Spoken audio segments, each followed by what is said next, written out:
This innovation aims to make use of garlic and ginger skins by turning them into food toppings instead of throwing them away. These skins, which are usually treated as waste, actually contains nutrients, antioxidants, and natural flavors that can make food healthier and tastier. By reusing them, we can help reduce food waste and support more sustainable way of cooking and eating. It's a simple but meaningful way to show that even small things we often overlook can still be valuable.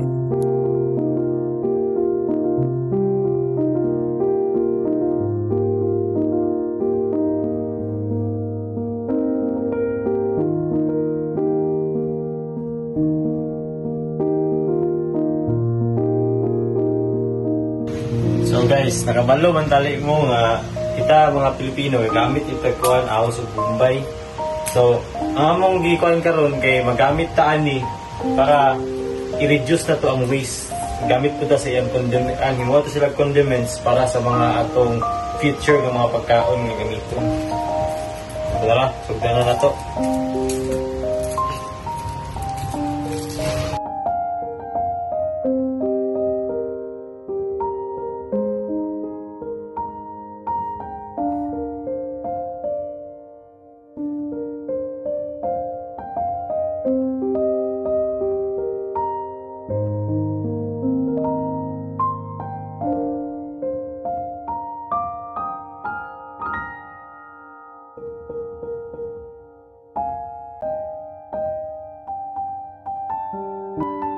So, ang next step guys is magamit ka og strainer kay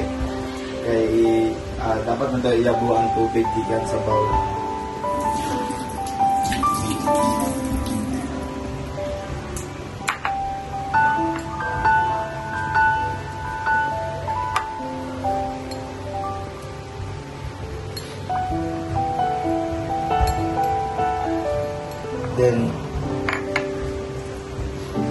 Then ang sunod guys is mag-prepare ta og towel. Then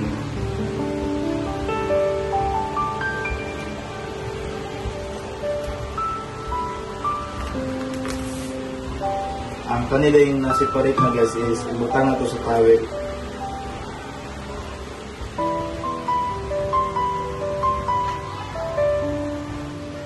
So normal na siya og butang na to sa towel ang garlic guys. Tapos ang next din kay kani isip same process na Japon sa garlic ipaw na to ang tubig gikan sa bowl.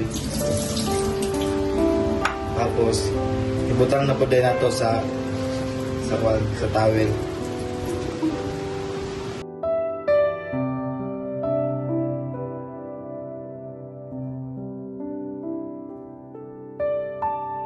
Guys, ang next kay atong ganyan na to ang mga pills para ma-run sa air fryer na dili masunog.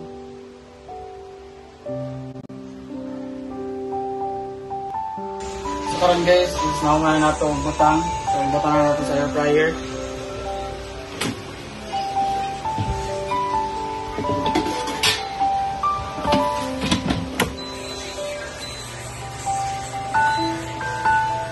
Guys, sumara ito butang, so makulat lang ta para sa next step. So nauga naman ang air dry nga onion o garlic peels. So ato lang paon.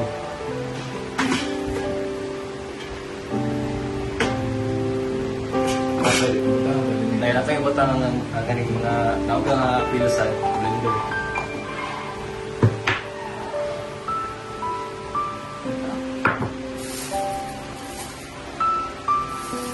So ato lang yung butang sa blender.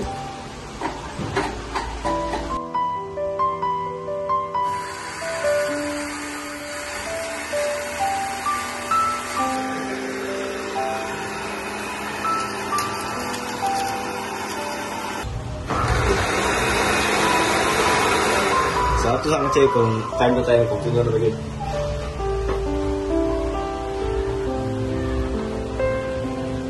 Naman ang tag-ugas. Ang sunod niya, ato ning sterilized by boiling the glass container. So guys, naman, since naman ang isa, before nato ni siya gamiton, ato sa siyang i-sterilize. So, atong ito ni sterilize para mahilo gid siya maayo. So, ito ni sugdan. So sugdan na nato ni og kana sterilize guys plus na para siya.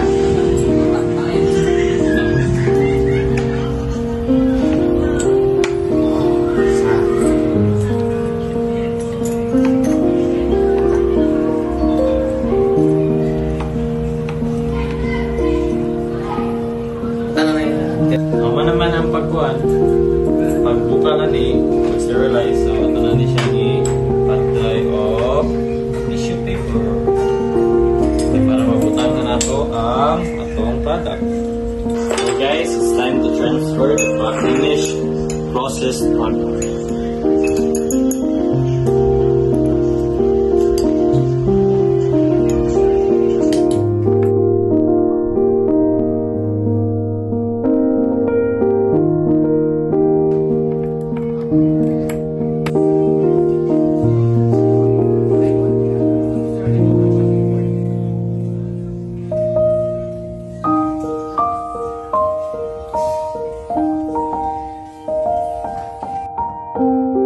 This innovation made me see that even things we usually throw away, like garlic and onion skins, can still be turned into something useful.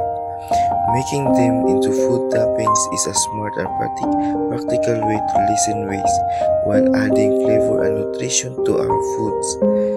It's amazing how something too simple can help the environment and inspire people to be more creative and resourceful in using what they already have. Processing is an important part of the agribusiness system because it helps turn simple of leftover materials into useful products. In this innovation, the process of turning garlic and onion skins into food toppings give new value to something that's usually thrown away. It helps reduce waste, create more business opportunities, and support a more sustainable way of using our resources. This shows that with the right process and creativity, even small things can make a big difference into agribusiness. One factor to consider when processing this product made from garlic and onion skins is making sure it's clean and safe to eat. Since the skin usually come from kitchen scraps, they need to be properly washed, dried, and prepared before turning them into food toppings. It's also important to keep their natural flavor and nutrients while using good packaging to make the product last longer.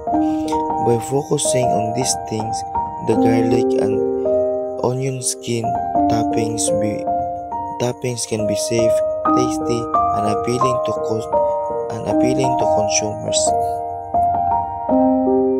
A current problem with this innovation is that most people still think garlic and ginger skins are just waste, so they usually throw them away without knowing their benefits. Many also don't have the tools or knowledge to properly clean and process these skins for safe use in food. Another issue is that some consumers might feel unsure about trying a product made from peelings. To solve these challenges, it's important to raise awareness, ensure that product is safe,